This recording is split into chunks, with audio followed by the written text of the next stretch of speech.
Most people can name maybe 3 dragons from Elder Scrolls: Alduin, Paarthurnax, and then they start guessing. But the franchise has an entire roster of dragons that goes so deep it borders on absurd, each with their own name, their own history, and their own way of ruining your day. So today, we're breaking down every single one of them, starting with 2 that have been hiding under a frozen lake for thousands of years. Naslarum, there are twin dragons in Elder Scrolls. Actual, confirmed, biological twins. And nobody talks about them. Naslarum's name translates to Toothwater Twin in the dragon language, which sounds like something a toddler would name a goldfish, but it actually tells you everything you need to know. He's aquatic, he's got a brother, and he bites. Naslarum and his twin Voslarum are the only confirmed pair of twin dragons in the entire Elder Scrolls universe. Not siblings in the way Alduin and Paarthurnax are loosely related through Akatosh. Actual twins, created together, fought together, and eventually hid together beneath the frozen lake of the Forgotten Vale, where they've been napping for roughly 4,000 years. Which is,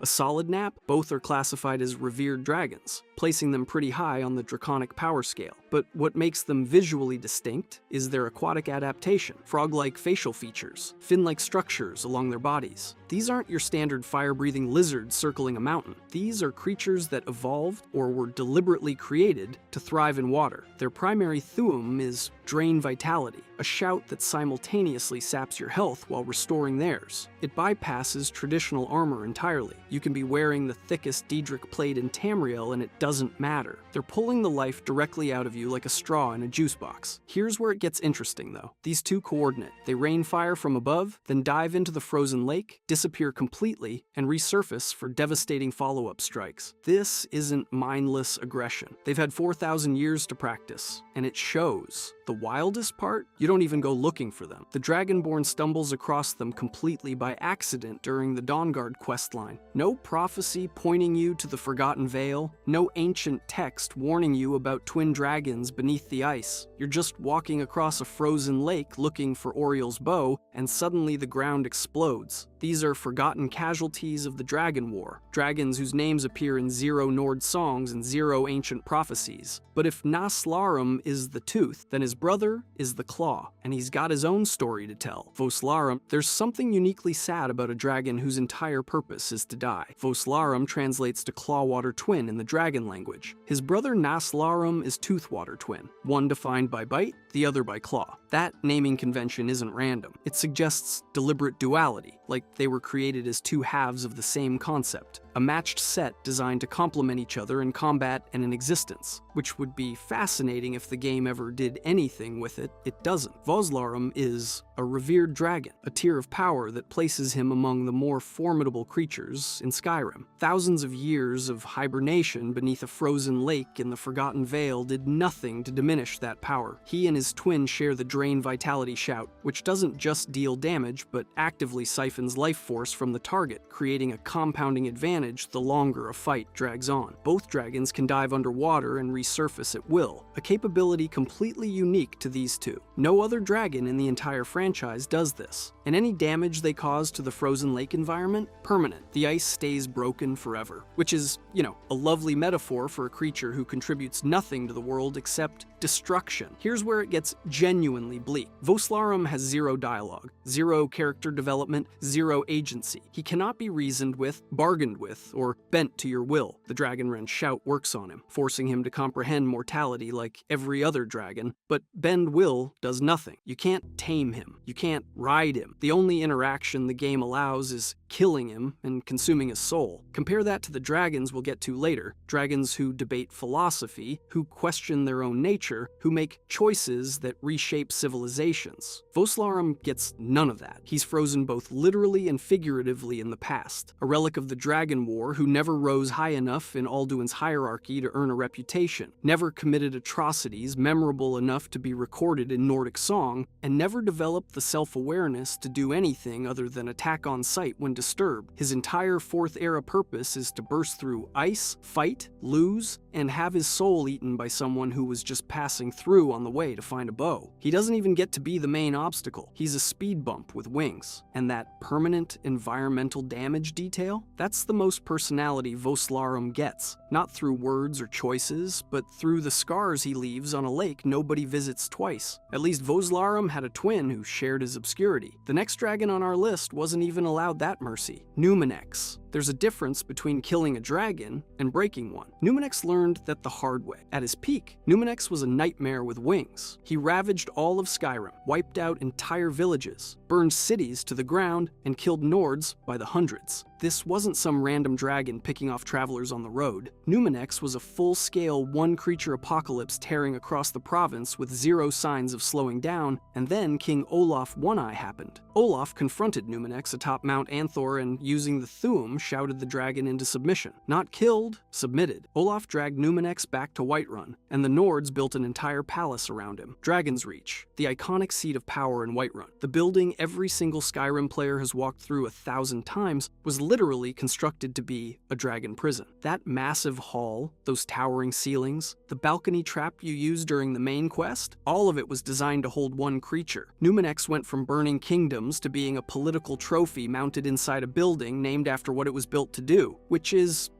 not ideal, but here's where it gets genuinely disturbing. Nobody actually knows what Numinex could do. His specific Thu'um abilities are completely unrecorded in any surviving text. Whatever unique shouts he possessed, whatever draconic power made him capable of terrorizing an entire province, all of it is permanently lost. Centuries of imprisonment made sure of that, because Numinex didn't just lose his freedom, he lost his mind. Paarthurnax visited him, personally. The old dragon flew to Dragon's Reach and witnessed Numinex's condition firsthand, and what he found was a creature that had been shattered by solitary confinement. Centuries alone in a stone cage. No sky, no voice, no purpose. Numinex's mind fractured so completely that he could barely even speak. Paarthurnax describes his Thu'um as nearly gone, his words reduced to nothing but rambling and nonsense. And for a dragon, the voice isn't just communication. It's the most fundamental expression of your power and identity. It's literally what you are. Losing it is the draconic equivalent of forgetting you exist. And here's the thing, even the name Numinex might not tell us anything real about who he was. Dragon names in Dovazul carry meaning, each syllable a word of power, but no source confirms what Numinex's name actually translates to, or whether centuries of captivity and Nord pronunciation warped whatever it originally was. The meaning, like everything else about him, is just gone. His skull still hangs in Dragon's Reach. Players walk under it every playthrough without a second thought, but that skull belonged to a dragon who was stripped of his sky, his voice, his mind, and finally any trace of who he'd been. Death would have been kinder. Death would have at least been quick. But if Numinex's story is about a dragon destroyed by captivity, the next one is about a dragon destroyed by loyalty. Sarotar. His name literally translates to mighty servant. And if that doesn't tell you everything you need to know about this dragon's entire existence, nothing will. Sarotar is a serpentine dragon, a variant built for agility and maneuverability rather than brute force. With a body form you never see in base Skyrim, he's adapted specifically for the twisting, nightmarish corridors of Apocrypha, Hermaeus Mora's realm of forbidden knowledge, and he belongs to Miraak. Not in the way Odahviing eventually pledged loyalty to the Dragonborn out of respect. No, Sarotar belongs to Miraak the way a horse belongs to its rider. Completely, totally, with zero say in the matter. Here's the thing, Miraak doesn't earn Sarotar's loyalty. He takes it. The Bend Will Shout is one of the most disturbing abilities in the entire Elder Scrolls franchise because it does exactly what the name suggests. It overrides a dragon's fundamental nature, their independence, their pride, their millennia of self-determination, and replaces all of it with obedience. Dragons are supposed to dominate. They're supposed to rule. Sarotar was built to soar through dimensions, and instead, he's a taxi service for a guy in a tentacle mask. But wait, it gets worse. When the Dragonborn arrives in Apocrypha for the final confrontation with Miraak, the solution to reaching the summit isn't some clever puzzle or ancient ritual. It's using the third word of Bend Will on Sarotar to rip control away from Miraak and claim the dragon for yourself. So now, Sarotar has been mind-controlled by two different Dragonborn. His agency stripped away twice. He goes from Miraak's mount to your mount with all the ceremony of someone changing the channel. Hey buddy, you work for me now. Cool? Cool. And then comes the final battle. Miraak is losing. The Dragonborn is pushing him to the edge. So what does the first Dragonborn do? He turns on his own dragons. Miraak kills Sarautar, along with Relonakif and Kruzikrel, consuming their souls to restore his own health. The dragon who served him faithfully, who carried him across an entire Daedric realm, gets eaten alive by his own master as a last-ditch healing potion. The irony is almost poetic. Sarautar was enslaved by Miraak, then enslaved again by you, then sacrificed by the master he loyally served. 3 betrayals, 0 moments of genuine freedom. Every other dragon in this video at least gets a choice at some point. Paarthurnax chose to rebel. Odahviing chose to switch sides. Sarautar never chose anything. His entire existence is a case study in what happens when dragons serve mortals instead of ruling. They get used up and thrown away, and Miraak doesn't even get to enjoy it. Hermaeus Mora, furious at his servant's disloyalty despite everything he'd been given, impales Miraak through the chest moments later. Turns out, betraying your Daedric prince patron goes about as well as betraying your dragon. But if Sarautar's story is about a dragon who never had a choice, the next one is about a dragon who made one terrible choice and paid for it forever. Dur-ne-Viar. His name literally translates to curse never dying. And honestly, that's less of a name, and more of a spoiler for the worst contract negotiation in Elder Scrolls history. See, Durnavir wasn't like other dragons. While every other Dova was out burning villages and fighting over territory like it was a full-time job, Durnavir decided he wanted to raise the dead. Necromancy. A dragon who looked at the traditional path of martial conquest and said, "No thanks, I'd rather make corpses do things." Which is, a choice. This obsession led him to the Ideal Masters, those creepy, enigmatic entities who run the Soul Cairn. Durnavir made a deal with them. He'd guard a prisoner named Valerica until she died. In exchange, he'd get the power to raise entire undead armies. Guard one person, wait for them to die, collect your payment, go home. But here's the thing. The Ideal Masters forgot to mention one tiny detail. Valerica is a vampire. Vampires don't die. They just keep existing forever, like a subscription service you can't cancel. So Durnavir's temporary guard duty became an eternal prison sentence with 0 possibility of parole. He got scammed into damnation by interdimensional soul merchants. Great, add that to the list. And the Soul Cairn didn't treat him well. Centuries of undeath have left Durnavir looking like something you'd find at the bottom of a dumpster behind a butcher shop. His flesh is rotting, his wings are barely holding together, and he's got flies buzzing around his body constantly. He looks like he smells exactly how you think he smells, but he can't die. When you defeat him in combat, his body burns with this unique purplish fire, and then he just comes back. No soul absorption, no permanent death, just endless decay and endless existence.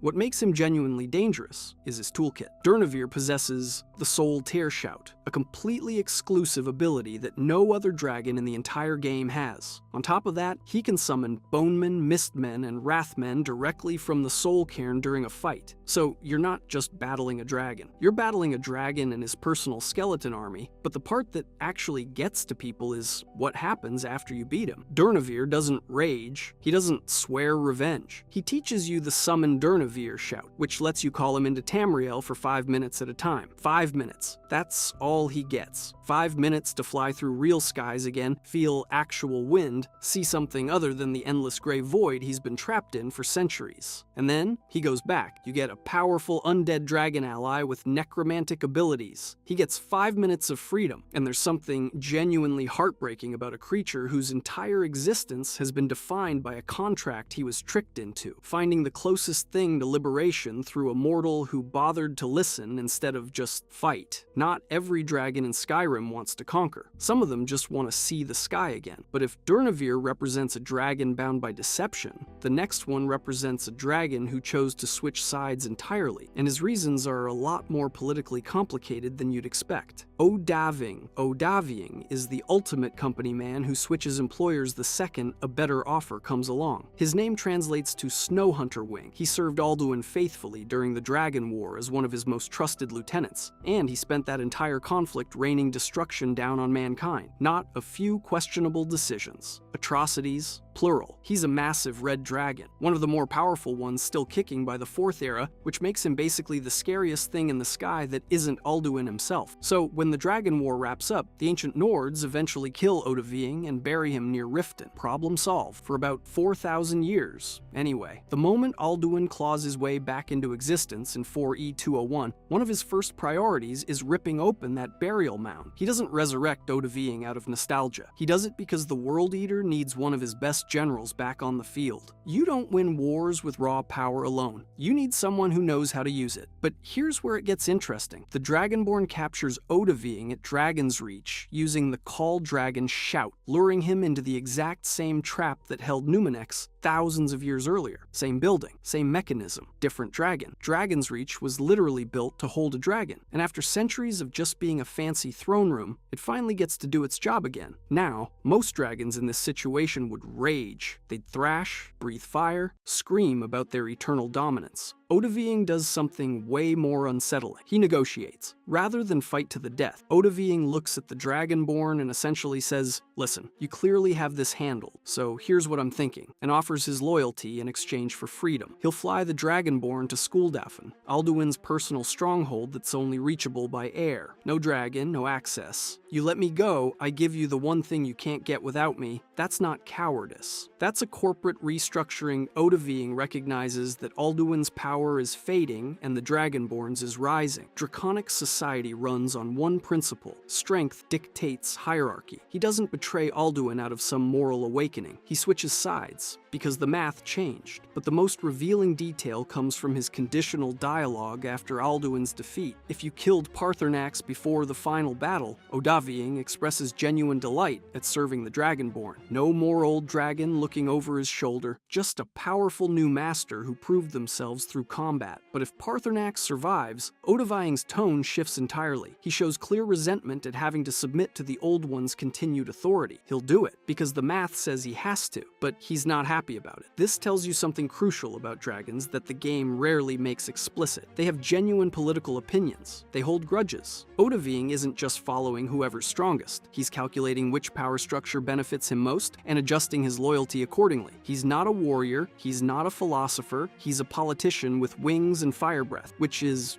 not ideal for anyone standing near him. But if you think Odahviing's relationship with power is complicated, wait until you hear about the dragon who invented the concept of betraying everything he was created to be, Paarthurnax. His name literally translates to ambition, overlord, cruelty. Read that again. Ambition, overlord, cruelty. And yet this is the most peaceful character you meet in the entire game. An old dragon sitting on top of a mountain, meditating, teaching monks how to breathe properly. That's not a contradiction. That's the whole point. Before he became Skyrim's most beloved philosophy professor, Paarthurnax was Alduin's younger brother and most trusted lieutenant. He wasn't just following orders. He was actively participating in the dragon cult's reign of terror over mankind during the Merethic era. The atrocities committed under his watch were the kind of thing the Blades still haven't forgiven thousands of years later. Which, fair enough. But here's where it gets complicated. Paarthurnax turned on Alduin, not because he suddenly grew a conscience, but because he recognized his brother had abandoned his cosmic purpose. Alduin was supposed to be the World Eater, the force that ends one world so the next can begin. Instead, he decided he'd rather just be a god. Paarthurnax saw that and said no, though if you believe Nordic legend, the goddess Kyne herself sent him to help mankind. Either way, same result. He taught 3 human heroes the power of the Thu'um: Haakon One-Eye, Gormleth Golden Hilt, and Felder the Old, the first humans in history to ever learn the voice from a dragon. Paarthurnax didn't just hand them a weapon. He fundamentally changed the balance of power between dragons and men forever, and he was instrumental in creating Dragonrend, a shout that forces immortal dragons to understand what it feels like to die. Without Paarthurnax, that shout doesn't exist. Without that shout, Alduin never gets banished. Without that banishment, there is no prophecy, no Dragonborn, no Skyrim as we know it. After Alduin was cast forward through time, Paarthurnax climbed to the top of the throat of the world and just stayed there for thousands of years. He knew Alduin would return eventually, and he knew someone would need to be ready. He led the Greybeards, preached the way of the voice, and chose peace over his own nature every single day for millennia. And then the Blades show up and tell you to kill him. Delphine and Esbern don't care about the meditation or the thousands of years of service. They want him dead for what he did during the Dragon War, full stop. No statute of limitations on atrocity. And honestly, their argument isn't insane. Paarthurnax himself admits he struggles against his nature constantly. The urge to dominate, to conquer, to burn, it never goes away. He just chooses not to act on it every single day. Which brings us to the line that's been haunting Elder Scrolls fans since 2011. Paarthurnax looks at you and asks, what is better, to be born good, or to overcome your evil nature through great effort? That's not a throwaway line. That's his entire existence compressed into one sentence. And the game forces you to answer it, not with words, with a sword or the lack of one. Kill him, and validate the idea that some crimes can never be forgiven. Spare him and accept that redemption through sustained effort is real, even for a creature named Ambition Overlord Cruelty. There's a reason this is one of the most debated moral choices in gaming history. There's no clean answer. There's only what you believe. But if you think Paarthurnax's story is heavy, wait until we get to the dragon he betrayed, the one he spent thousands of years preparing to fight again, the World Eater himself, Alduin. Every dragon we've talked about so far exists because of this one. Every lieutenant, every traitor, every frozen twin hiding under a lake, they all trace back to Alduin, Destroyer Devour Master, the self-proclaimed firstborn of Akatosh and the single most dangerous entity to ever terrorize Tamriel. Here's the thing about Alduin. He wasn't just supposed to rule. He was supposed to end everything. His entire reason for existing was to be the World Eater, the being that destroys all of reality, so it can be reborn fresh. That's not a title, that's a function. He is the reset button for the entire universe. But he didn't want to be a reset button. He wanted to be a god. Instead of fulfilling his cosmic role, Alduin decided he'd rather just conquer everything and keep it. He corrupted the dragon priests into brutal slavers, turned the dragon cult into a machine of oppression, and triggered the Dragon War that nearly wiped out civilization. Every atrocity committed during that era traces back to one dragon deciding his job description wasn't good enough and nobody could kill him. Three of the most powerful tongues in history, Felder the Old, Hakon One-Eye, and Gormleth Golden Hilt, threw everything they had at Alduin on the throat of the world. Gormleth died, Hakon was nearly killed, and even with Paarthurnax's betrayal weakening Alduin's forces, they couldn't finish the job. So Felder cracked open an Elder Scroll and ripped Alduin out of time itself, just yeeted the World Eater forward through the timeline like a cosmic eviction notice. The impact left a scar called the Time Wound at the peak of the mountain, and that wound sat there for thousands of years. Then in 4E201, Alduin came out the other side. His first act was attacking Helgen. His second was flying across Skyrim and literally tearing open ancient burial mounds to resurrect his dead army. Every dragon the Dragonborn fights during the main questline exists because Alduin personally dragged them back from death. He wasn't just returning, he was rebuilding. The Dragonborn eventually forces a confrontation using Dragonrend, the one shout that makes a dragon understand what it feels like to be mortal. Alduin, a being who has existed since before time had a name, gets hit with the concept of death for the first time, and he runs, not to another mountain, to Sovngarde, the Nordic afterlife, where he begins devouring the souls of the honored dead to restore his strength. The final battle happens there, in the land of the dead, and the Dragonborn wins. But here's the part that keeps people up at night. Alduin doesn't die, not permanently. His soul isn't absorbed. He's defeated, exiled, rendered powerless. But he's not gone. The theological question nobody can answer is whether Alduin is truly separate from Akatosh or just an aspect of the time god that went rogue. Some sources say he was split off. Others say he represents the specific function of cyclical destruction within time itself. If that's true, then defeating Alduin didn't save the world. It just delayed the end, because the universe still needs its reset button, and somewhere, in some form, the World Eater is still out there. Some beings don't just threaten reality, they exist in fundamental opposition to it. If you enjoyed this video and want to see more, click the video on the screen now.